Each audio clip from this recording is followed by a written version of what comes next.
Bonjour à tous et toutes et bienvenue au Good Morning Trading. Nous sommes le 3 décembre 2018. Je vais faire trade parce que je suis encore extrêmement malade et fiévreux. Mais je vous le fais parce qu'on a quand même une journée exceptionnelle et intéressante. En effet, on a eu une ouverture des marchés futurs de plus de 2% sur un open gap haussier. On le voit très très nettement ici sur le Dow Jones et sur le Nasdaq. C'était, si vous suivez le forum, c'était ce que j'avais dit généralement, à partir du Black Friday, on peut avoir un retournement de la tendance si les chiffres de Visa, Mastercard, etc., je ne vous redis pas ce que je vous ai déjà dit depuis très longtemps, sont bons. Donc c'est ce que l'on a eu. On voit bien qu'à partir des résultats du Black Friday, on a eu un début de reverse sur le Dow Jones, un début de reverse sur le Nasdaq. Et puis là, on a une accélération.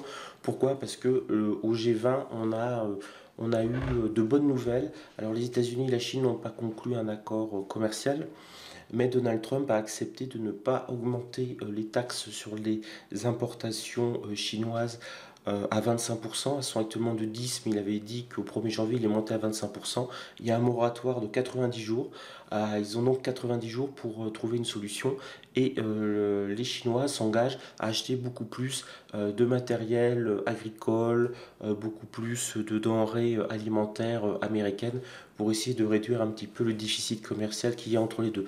Donc ils se sont vus, ils ont mangé ensemble, d'ailleurs une très belle photo d'eux en train de manger.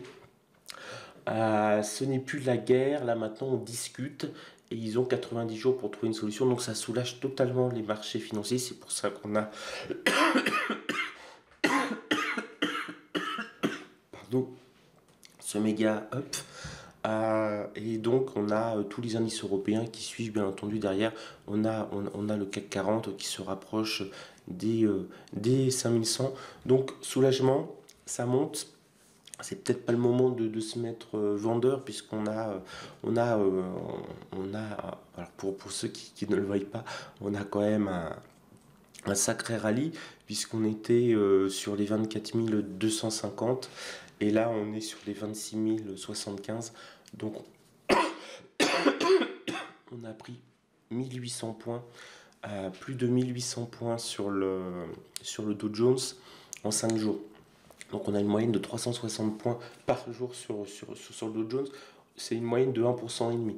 Donc sur 5 jours, on a déjà monté de plus de 7% sur le Dow Jones. Donc ça y est.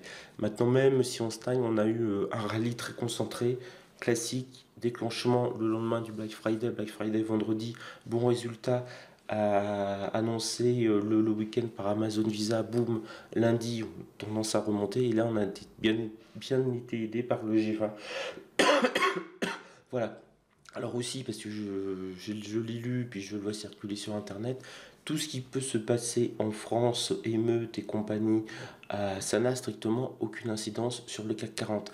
Les entreprises du CAC 40, elles ont leur siège social en France, mais elles ne font pas 50% de leur chiffre d'affaires ou de leurs résultats en France. Heureusement pour elles, ce sont des entreprises qui sont totalement mondialisées.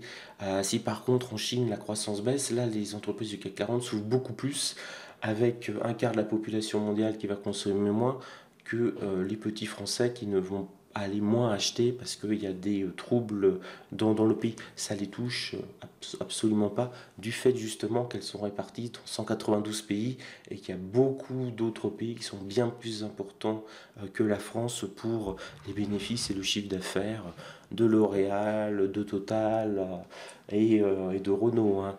Donc la France n'est pas le centre de l'univers. Ce serait pas mal de s'en rappeler parfois, en tout cas.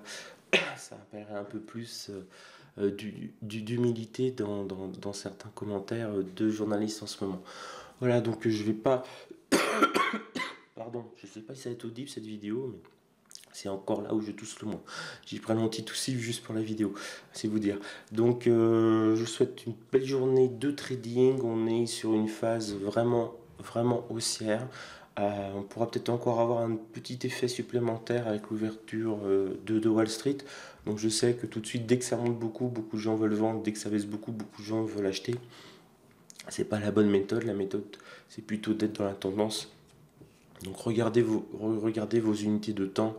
Là, on n'a pas de signe en journalier en tout cas pour pouvoir vendre. Par contre, on apprécie tout à fait cette bougie que j'appelle moi bougie d'indécision de retournement. Elle est absolument parfaite pour donner le signal du up. Donc si vous voulez vous mettre à vendre, peut-être attendre ce type de bougie là à un petit peu plus serré, tassé, ça paraît de bon sens. Sur ce, je vous laisse. Et je vous souhaite une bonne journée et une bonne santé. Ciao à vous.